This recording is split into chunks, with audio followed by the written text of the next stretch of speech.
Welcome back to our next sunbasket meal we're making.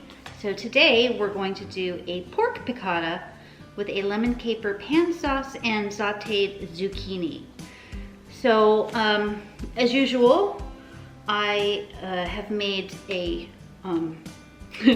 a few modifications to the recipe because I had a few things that needed to be used up.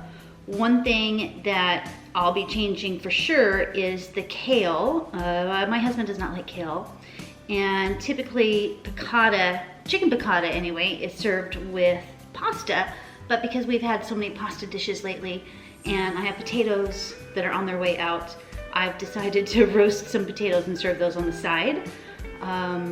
I usually like a little bit more of a creamy broth with some cream and butter, so I'll be adding that into the sauce as well. And I have a few extra mushrooms that need to be used, so I'll be chucking those in as well. So let's go ahead and get started. So just as a reminder, to try and keep your kitchen surface area clean as you work, remember to take an extra bag that you get from the store to use to put all of your garbage and your food detritus into the bag. Then when you're done prepping, everything gets put in and tossed in the garbage or saved in another bag to go into your compost pile. So that, I think, is one of the things that makes cooking a lot more enjoyable, is less cleanup work. So as I mentioned, I don't really 100% follow the recipes. I do to a certain extent, but I know that the first step for me at least is going to be getting the potatoes in the oven and getting them roasting. So I've got the oven turned on to 375, and I'm just gonna dice the potatoes up in even cubes so that they'll cook evenly. I happen to have 2 red potatoes and 2 Yukon Gold potatoes, so it doesn't matter if they're the same or not, just as long as you cut them the same.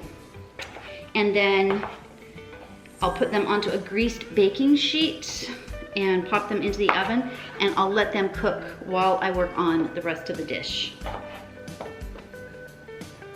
After I read the directions again, I realized that the squash was supposed to be cooked into the pan, and I decided I didn't want to cook the squash in the pan. I'd rather roast it with the potatoes. So I do have my pan of potatoes here, and everything is salt and peppered, ready to go. Really easy thing. Put aluminum foil down in your pan, because then you don't have to clean the pan afterwards either. So yeah, always use foil on your pan. So I'm cutting up the squash, and I'll just throw that on the pan at the same time with the potatoes into the detritus bag. There we go, beautiful. Also, one thing, usually the company will send zucchini rather than squash. So even though the picture shows that it's going to be yellow squash, typically they interchange zucchini, and that is something that they say it might be zucchini, it might be yellow zucchini, yellow squash. I personally do not like zucchini, so I'll typically save all the zucchini that they send, and I have backup yellow squash in case, and then when I get enough zucchini, I make a loaf of zucchini bread for my husband. So that's what I do with the zucchini. I like it in zucchini bread, not in my meal. Anyway, we'll pop this in the oven. One of the things that I typically like to do that is never in the recipes, I always do my prep work first, just because I hate having to think, oh, I've got to get this on the stove or this in a pan, and then while that's doing this, then I have to do this while that's doing that, because sometimes I forget that that's doing that and then it burns. So I like to just have everything prepped and chopped and ready to go, so it's on hand right when I need it, and that way I don't forget an item and I don't burn anything typically, unless I'm reheating bread. I always seem to burn bread in the oven when I'm reheating it for whatever reason. So one of the things that I am doing, though, I mentioned that I'm adding mushrooms just because I have them and they need to be used. And I know that the mushrooms are going to be added at the same time that the lemon zest will go in. So I'm just going to go ahead and zest this lemon right on top of the mushrooms. And then I can put my zester right into the dishwasher, get it off the counter. I'll be done with it. And one less thing to do later on. Clean as you go, right? It's very, very important. I mean, people talk about, oh, you've got such a clean kitchen or whatever. You see that in cooking shows all the time. People either have a super, super messy desk while they're working or a really clean one. And I think people that have a clean environment to work in, you have more time to be thinking about what you want to do and not concentrating on, oh my gosh, this is really, really dirty. So I just think it gives you a little bit more brain capacity for your meal when you're cooking if it's not messy around you. But personal taste. I know people who create a complete disaster, doesn't bother them at all. They clean up after. Or maybe their spouse cleans up, so that might be an issue as well. Next step is to take care of the pork. One of the things that I think help get the pork to be as crispy as you want it to be for this particular dish is it's really important to dredge it in flour. So even though the recipe does not call for dredging the pork in flour, it's something that I think is kind of necessary. So I'm just doing it. So I've got a Ziploc baggie with some flour and salt and pepper, and the instructions want you to take the pork, drain it, and pat it dry with a paper towel. I'm just totally gonna ignore that step. So I did drain it, but I'm just going to go ahead and dump it in here with the flour. A little quick rinse on my hands. And then I'll dredge the pork chops in the flour, salt, and pepper mixture. And set them aside until we're ready to stick them in the frying pan. Very good. All right, I'm going to go ahead and just leave them in the flour bag to absorb any of the extra flour that they can and get rid of the excess moisture, so they'll have a nice crispy texture when I'm done.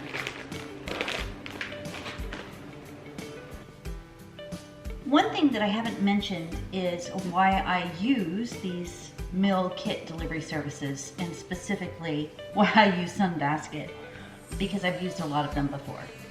And I consider myself a good cook. I'm a good baker. Actually, I'm a really great baker. But I am a very good cook.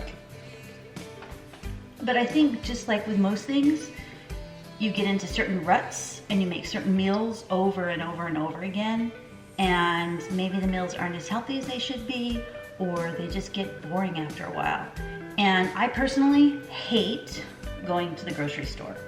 So one of the things that I love most about doing this service is that I don't have to go to the grocery store, because they literally deliver everything that you need. And you don't have to go to the grocery store for anything, even specialty ingredients. And after doing it for a couple of years now, I know what I like, I know what I don't like, I know what to expect. So I have the freedom to be able to change up some of the recipes and have found ways to make them faster. Like I said, I love using my Instant Pot. So whenever I can find a way to take a meal and do it in the Instant Pot, I'm always for that. I hate doing dishes, I hate doing cleanup, and this is one of those things that just makes my life so much easier. And even when my kids were home, they're grown now and they're gone, they're out of the house, I would be able to stretch the meals that I would get delivered by just adding some extra protein, putting in a little extra rice or pasta or potatoes, those kinds of things. Very minimal cost. And my kids would help cook. They're both now learning how to do these things themselves, because I deliver the meals to them in their homes and give them opportunities to learn to cook and provide them with some nutritious alternatives. I like Sunbasket because they deliver organic whenever they can. You typically have a choice of proteins, so you can change things up. If you don't like chicken thighs, you can get chicken breasts. You can order organic chicken breasts. Typically the fruits and vegetables that they deliver are always organic, so that's not an issue. And it's an opportunity to cook things different. So there's always something new on the menu. and I appreciate that more than anything. So now my pan is hot. I'm just putting a little bit of olive oil in there. And if you remember, the pork chops are in the bag. So I'm just gonna knock off some of the excess flour. I'm gonna lay them right in the pan. And they're starting to sizzle. There we go. Second one right in the pan. Perfect. Put this in the detritus bag. All right, so now that the pork chops are cooking, I'll probably do, because I didn't pound them thin like you typically do with a chicken piccata, I would say about 4 minutes on each side. I'll take them out, let them rest on a cutting board. I have the cutting board turned so that it collects the juices so that it doesn't run off onto the counter, because I'll put the juices from the pork chops while they're resting back in the pan when I make the sauce. Now that the pork has been pulled out and it has a beautiful crust on it, I'm going to start sauteing the mushrooms that I sliced earlier that I had left over in my pantry with the lemon zest on top. So I'm putting that right into the pan that I used for the pork. There we go. Using those same pork juices that I had from before. I'm going to let these cook down and reduce just a little bit so that the mushrooms are soft and they're cooking with that fragrant lemon zest. I am going to use a little bit of this chunky garlic paste. They do send whole garlic cloves typically with the meal, but I don't like squishing them and cutting them and it's sticky, and this garlic paste that I keep in the fridge is so convenient, so I'll just put a squeeze of that in there as well. And then as soon as the mushrooms start to reduce and lose some of their liquid, kind of caramelize a little bit, I will use some white wine if I have any left over from what I've been consuming, because I never use wine that I cook with that I'm not willing to drink. And I do have just about enough left to do that in the pan, and then we will see if there's anything left for me to drink with dinner. If not, I'll just open a new bottle. That's okay.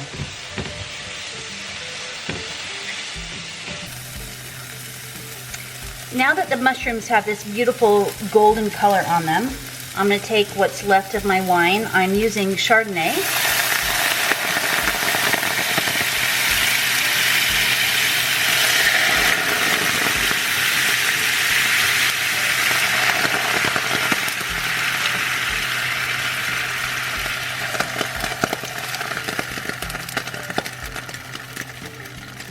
All right, I guess I used the last of the Chardonnay, but I'm going to reduce this down just a little bit to cook off the alcohol, let the mushrooms absorb some of that gorgeous flavor. But if you don't have Chardonnay, you could use Pinot Grigio. Really, any kind of white wine is fine, but just don't use a wine you're not willing to drink, because drinking while you're cooking, it just kind of makes sense. And like I said, I'm okay to open another bottle. So I'm gonna go ahead and let this reduce down and take the arrowroot powder, which is a thickening agent, and combine that with a little bit of water to create a slurry for the sauce that we're going to make with the pork. And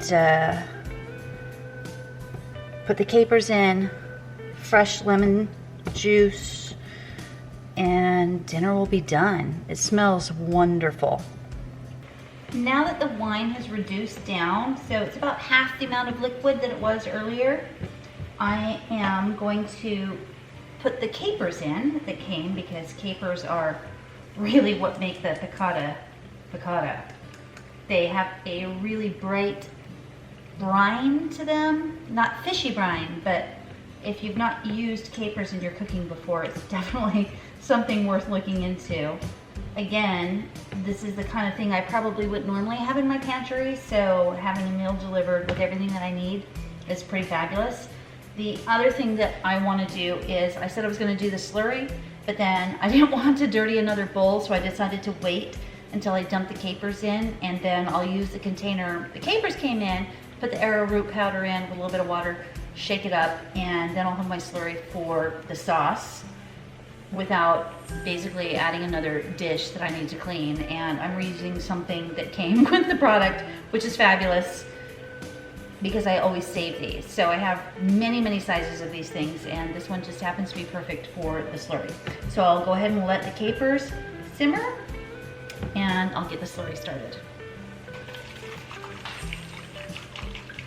Okay, so I put just enough water in the container with the arrowroot powder. I'm going to go ahead and put it in. It's got a nice boil going on.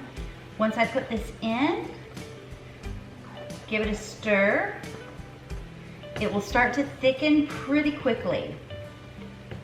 And you'll notice a difference in the consistency of the sauce. I don't want it to be too thick. I don't want it to be gravy thick, but I do want it to have a nice consistency, so when you put it over the pork, it sort of sticks to the pork and it'll stick to the potatoes, and you can sort of sop it up with your fork. That's ideally what I'm looking for.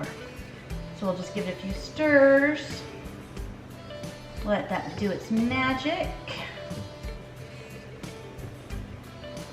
Right, and then we're almost finished. Let me set this aside so I can save this.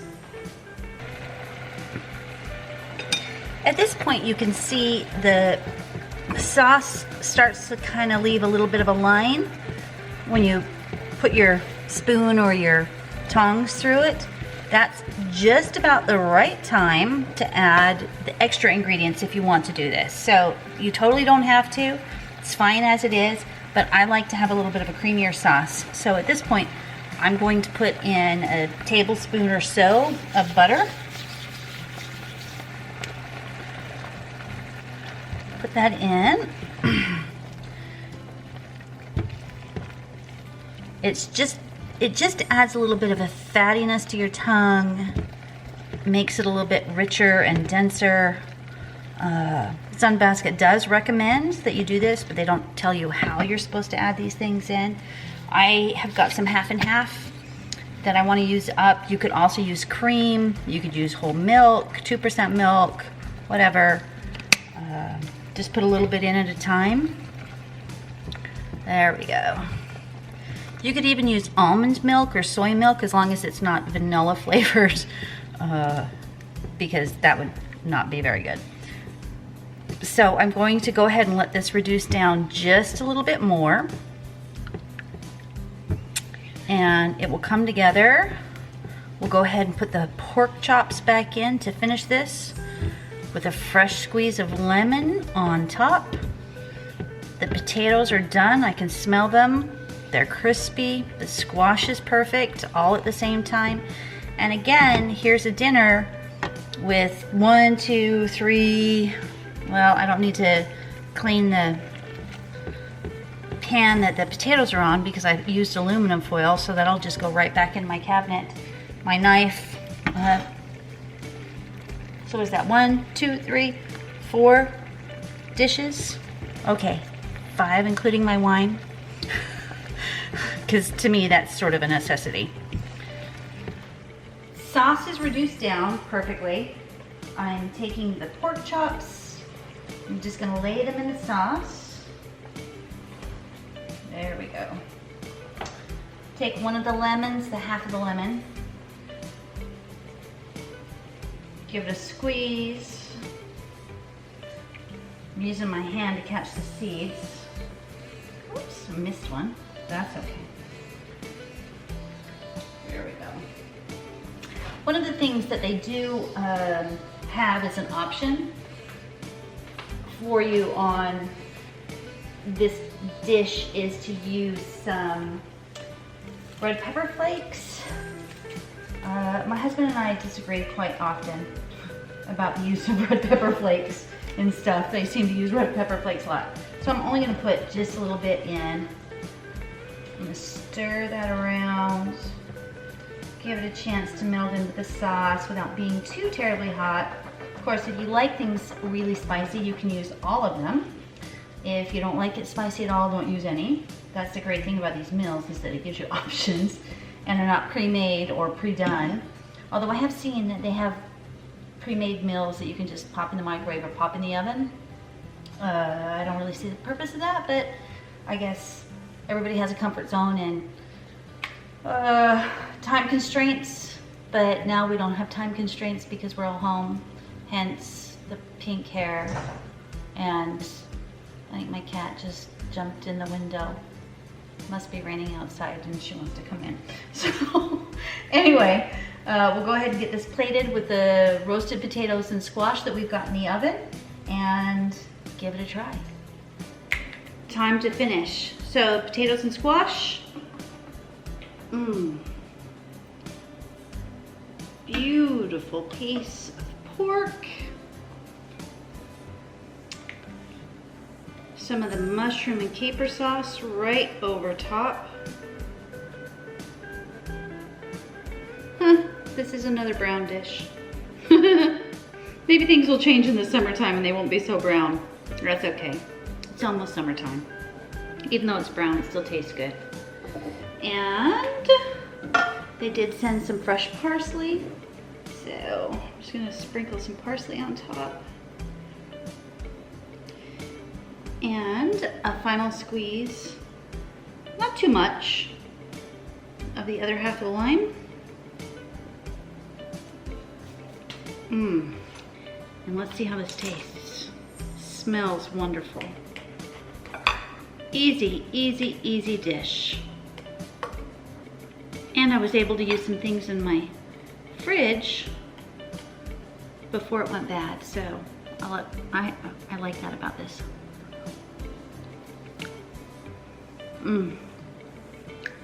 My husband's gonna be happy with this one. Till I see you again.